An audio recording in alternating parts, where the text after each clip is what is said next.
This is my 2009 Maserati GranTurismo. I bought this car late last year, at the end of 2020. I bought it because it had one very special feature, and that was the fact that it only had 8,800 miles. That's right, less than 9,000 miles, and this is a 2009 car. So basically a decade-old car with less than 9,000 miles on it. It was kind of an opportunity I couldn't pass up. It was a very good price. I picked it up for just over $32,000. It's been a dream car of mine for a long time. Back in high school, I used to sketch this car in class all the time. Today is actually my last day with this car. I've actually already sold it to Carvana. I'm actually sad to see it go. I wish I could keep it. I actually ended up getting a 2014 Porsche Cayenne GTS. And I am in love with it. It is a fantastic SUV, and I will be doing a review on that car very soon. And it hasn't given me any problems. This car has been rock solid for me. The Cayenne is already in for a coolant issue, so it's leaking coolant a month into ownership of that car. So that means this car effectively is the only car I've ever owned that's never had any issues in my time of ownership, which is hilarious because it's a fucking Maserati from 2009. This is a 4.2 liter naturally aspirated V8, and in true Italian fashion, this thing looks absolutely gorgeous under the hood. Very well dressed. One of the coolest looking engine bays I've ever seen. What's so cool about this engine is that it shares its lineage with the Ferrari F430, which was also in production and being sold around the time of this car. A lot of people that own these cars like to say it's the exact same engine.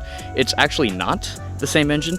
It has a lot of shared components, namely the bottom end, from what I understand, is very similar. The top end is actually completely different. The Maserati kind of did their own thing and put their own flavor on with the head of this motor.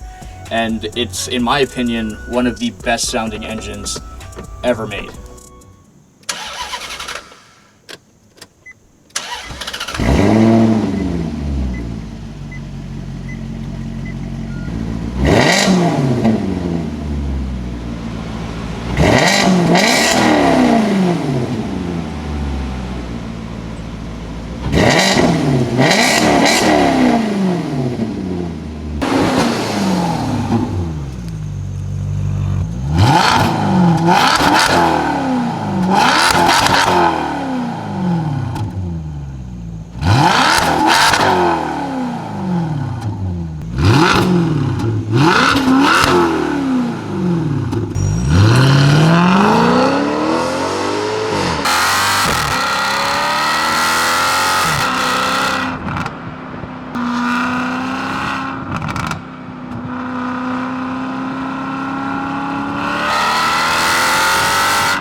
So as you can see, this car sounds absolutely fantastic. That's because I actually put an X-pipe on the car. So it sounds great from factory, but it's a little muted. And the X-pipe really helps open it up and give it that really raspy, classic sort of Italian V8 sound that everybody wants out of this car. And that's why you buy this. You don't buy this to drive it. The ethos of this car is looks and sound. They were notorious for having really numb on-center steering. It's very numb on-center. Like you can move it around a lot before the car actually starts moving. It corners, fairly well for how big it is. That's another really interesting point about this car. This car is fucking huge. It is a massive car. It doesn't really look like it on camera because it's got this beautiful two-door coupe shape. But this chassis actually is the exact same chassis of the Quattroporte of the same year. So it is a four-door car chassis with a two-door body put on it, basically. And what most people don't realize about this car is it's actually a true 2+2. These back seats are extremely roomy. I've had friends that are 6 foot tall sit back here very comfortably. They have cup holders and headrests, and it's a very comfortable place to sit. If you're of average height, this is a more than acceptable place to spend some time. It's basically the only true four-seater Italian coupe that you can buy outside of the Ferrari world, like the FF or the GT4 Lusso. this is your only other option, really. I also just want to quickly comment on the size of these doors. They are absolutely massive. They are bank vault sized doors. I mean, I've never owned or frankly seen a car with doors this long. Like, I don't know if it's coming through on camera with this wide angle lens, but this door is about 3.5 feet long, maybe 4 feet long. It's fucking huge, and it's really heavy. Like, really heavy. I would say probably like 60 or 70 pounds of door. I guess if you're looking to buy one of these cars, I would definitely check the doors for dings, because it's a very common issue. Actually, this ding was on here when I purchased the car, and it's a very common thing. Just because the door is so big, it's very hard to get out of tight spaces in this car, especially if you have a tight garage like I do.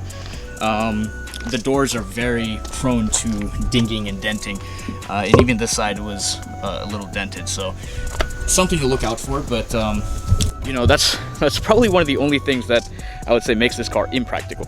That and the gas mileage. It gets like 12 or 13 mpg, to be fair. It's really bad. We're kind of in a good spot right now to pick one of these up, because they were mass produced. You know, there's a lot of these out there. They were produced for a very long time. And there's still a lot of clean ones out there with low miles. So, you know, it's definitely one, I think maybe in 10, 15 years, once they start kind of becoming more scarce. This is a car, if you have one with low miles and that's clean, I could see this being worth a lot of money, because it is a timeless shape. When I started the car up, you might have noticed that I cranked it a couple times before letting it fire. So the reason I do that is because this engine actually has one fatal Achilles heel. Like a lot of cars, and it's with the part called the cam variator.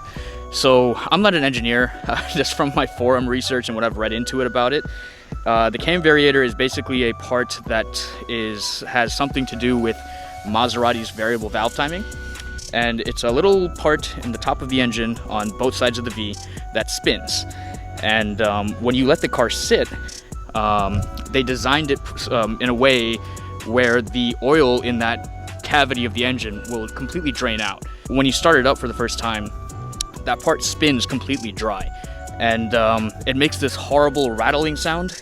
And it's called the death rattle. If you look up on Maserati forums, the Maserati death rattle. It's a very expensive fix, obviously. So I actually got a quote from an independent shop to fix this, and the quote was $7,000 per side. So basically $14,000 to fix this issue completely. But yeah, obviously I wasn't going to spend $14,000 to fix the car. So after a little bit of forum research, I found the Italian way to fix this, which is to crank it a few times, especially when it's cold, before you let it fire. And what that does is basically kind of pushes the oil through the engine, and it lubricates that part, and you don't get the rattle when you let it fire. And truth be told, when I first bought this car, in the first 3 weeks, I went to start it up, and I got the death rattle about 2 or 3 times, and I was really scared. I was like, what the hell is that? And that's when I started doing the research and found out about this issue. I've started doing that basically every day that I've used the car. I've cranked it a few times before starting it, and I haven't heard the rattle since starting to do that. So take it for what it's worth, but for me, that method has worked. So if you have one of these cars, I would highly suggest doing that.